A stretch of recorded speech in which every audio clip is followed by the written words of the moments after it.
మనసును గురించిన మరో గొప్ప సత్యాన్ని మనం తెలుసుకుంటున్నాం. ఇప్పుడు మన మనసులో మంచి నిర్మల భావాలు మెదులుతున్నాయా, లేక చెడు భావాలు మెదులుతున్నాయా?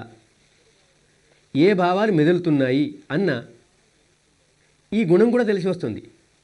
మీరు చూసే ఉంటారు, చూడకపోతే ధ్యాస పెట్టి చూడండి. శ్వాసను చూస్తూ చూస్తూ ఉన్నప్పుడు మీ మనోస్వభావం ఎలా ఉందో అది స్పష్టంగా మీకు తెలుస్తూ ఉంటుంది. ఎప్పుడో ఒకప్పుడు మీరు ఒక దశకు వచ్చి ఉంటారు, లేకపోతే వచ్చి తీరుతారు. ఆ దశ ఏమిటంటే, మీ మనసులో ఏదో ఒక ఆలోచన వస్తుంది. అది భూతకాలందో భవిష్యత్తుదో ఏదో ఆలోచన వస్తుంది. ఆ ఆలోచన పూర్తి కాకముందే ఇంకో ఆలోచన తలెత్తుతుంది. దానిలో కూడా ఒక వాక్యం పూర్తి కాకముందే ఇంకో ఆలోచన వస్తుంది. ఈ ఆలోచనలలో ఒకదానికొకటి సంబంధం ఉండదు. ఒకదానికొకటి తలాతోకా లేకుండా ఆలోచనలు వస్తుంటాయి. ఏవేవో ఆలోచనలు మనసులో మెదులుతుంటాయి.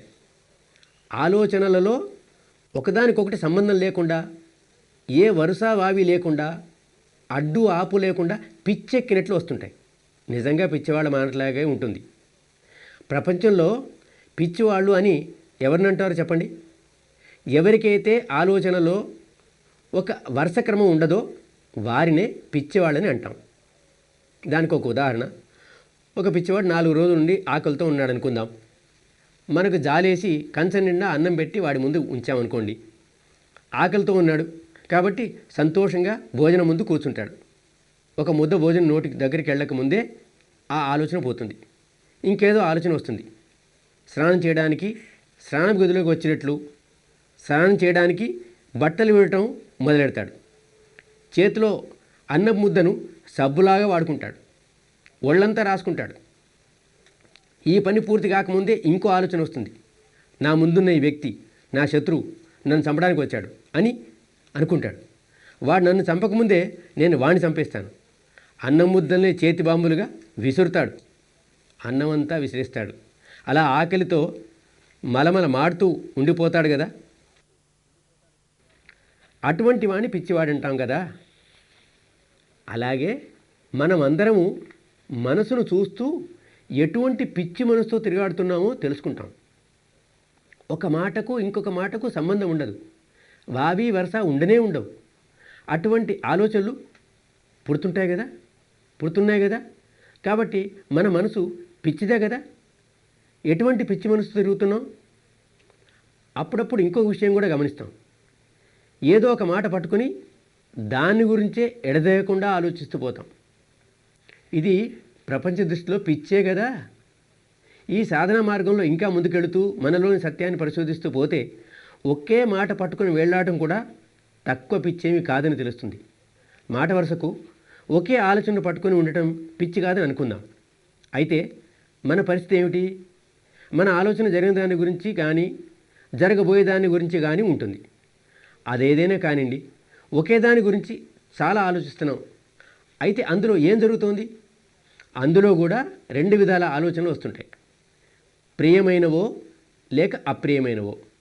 ఒక ఆలోచన మనకెంతో ప్రియమైనదిగా ఉంటుంది, ఇంకొకటి ఎంతో అప్రియంగా ఉంటుంది.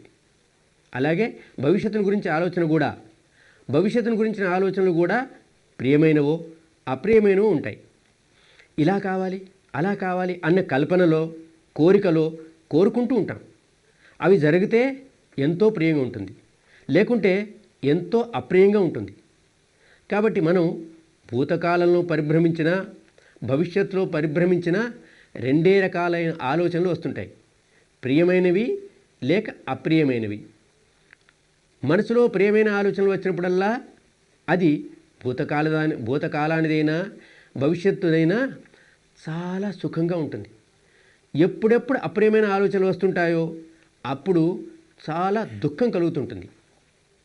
ఎప్పుడెప్పుడు సుఖకరమైన ఆలోచనలు వస్తుంటాయో అప్పుడు మన మనసు లోపల ఒక ప్రతిక్రియ జరుగుతుంటుంది. ఆహా, బాగుంది, సుఖంగా ఉంది అనిపిస్తుంటుంది. ఈ సుఖము ఇంకా కావాలి, మళ్ళీ కావాలి అని.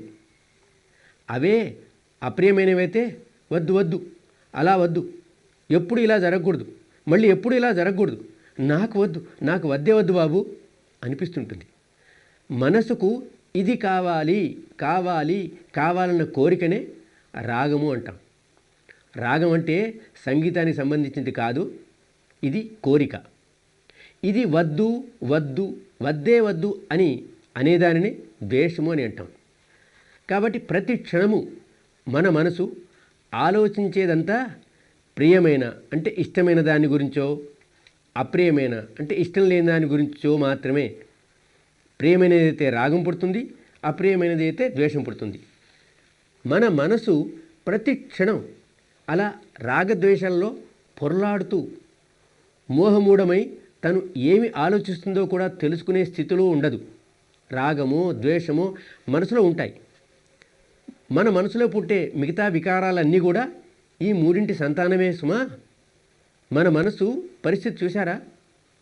ఎప్పుడు చూసినా రాగరంజితమయ్యో, ద్వేషదూషితమయ్యో, మోహ విమూఢితమయ్యో ఉంటుంది. పాపం, దానికి విశ్రాంతి ఎక్కడుంది? సుఖశాంతులు ఎక్కడున్నాయి? తన స్వభావాన్ని మార్చేటంత వరకు దానికి సుఖశాంతులు ఉండవు. ఎలా మార్చగలుగుతాం? దాని స్వభావాన్ని ఎలా మార్చాలన్నదే ఈ సాధనంతా.